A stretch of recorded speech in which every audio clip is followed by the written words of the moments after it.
One of the top questions I get about saunas is what is the difference between infrared and traditional saunas?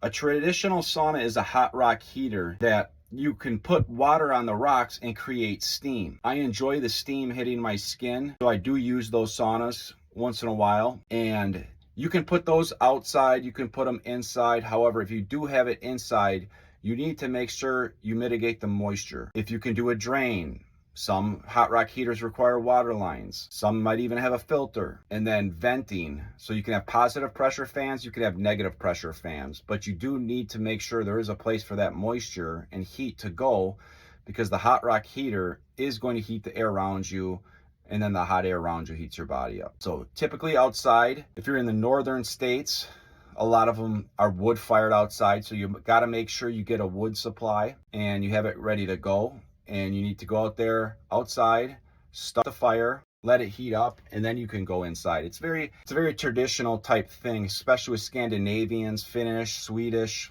Norwegians. A lot of people from Scandinavia grew up with that style sauna, and then they jump in the lake or they jump in the snow and roll around, and then they go back and forth from the cold to the hot, cold to the hot. They've been doing that for 1,000 years, if not thousands of years.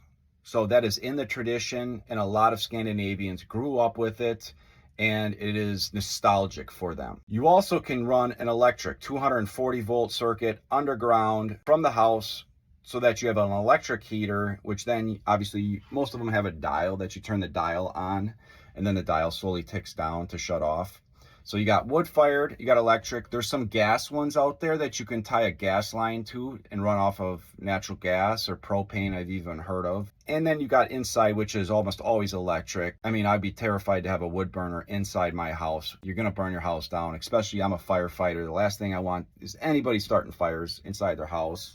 Then you got infrared saunas. Now, most infrared saunas, all of them, you want inside the house, unless you're in a warm climate where it stays about 55 degrees or warmer. So there's some companies out there that make outdoor infrared saunas, and for the most part, they don't work very well in the wintertime in colder climates.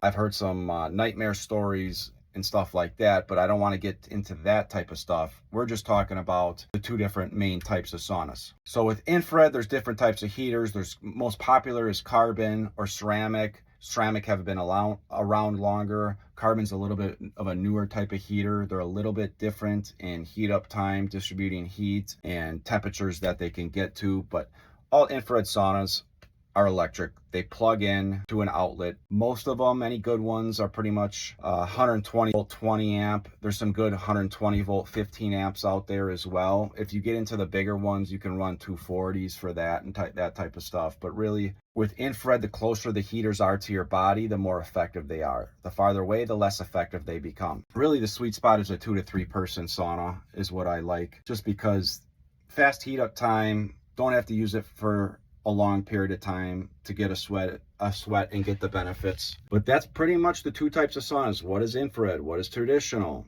Infrared's radiant heat. Traditional's convection heat. Bakes you like an oven. Traditional heat goes a ½ inch deep into your body. Infrared goes 1.5 inches into your body. Infrared's all dry except for the moisture that you produce from your body. Traditional can be dry or steam. You could also buy a steam generator. That's what a steam room is. A lot of people will get confused between a steam sauna and a hot rock. They'll be like, oh, I love the steam sauna. And I'll ask them, where do you use it? Oh, I use it at the gym. I go in there. It's the steam room. I stay in there for about 5 minutes, and it's good for my nostrils and my breathing and my upper airway. Like, that's a steam room. It's got a steam generator. The sauna is the other one next to it that's wood and has a hot rock heater. Great benefits to all. Most benefits come with the infrared, and I prefer infrared just because it makes me feel a lot better than any other way there is to sweat. But by all means, I love to sweat and use them all. Looks like we're down to the 6-minute warning. So that's the two different types of saunas. If you're gonna go inside, infrared is by far the easiest. If you're gonna go outside, I would not recommend infrared. I would recommend a hot rock heater. If you can't tie to the electrical panel, you go with wood fire. If it's close enough to the house and you can run a 240, I would run a 240 underground. They do make some 110 hot rock heaters out there, but I don't really recommend them. They just take forever to heat up. They don't get that powerful. You have to have it in a very small space. Plus, 110 with a hot rock heater outside when it's 0 degrees. I just don't see you using it that much in the winter, just based off of the heat up time and that type of stuff. So that's the difference, the different type of saunas out there, hot rock, infrared. Like, share, subscribe, comment. Let me know what kind of questions you have. I love answering sauna questions. So get out there and sweat.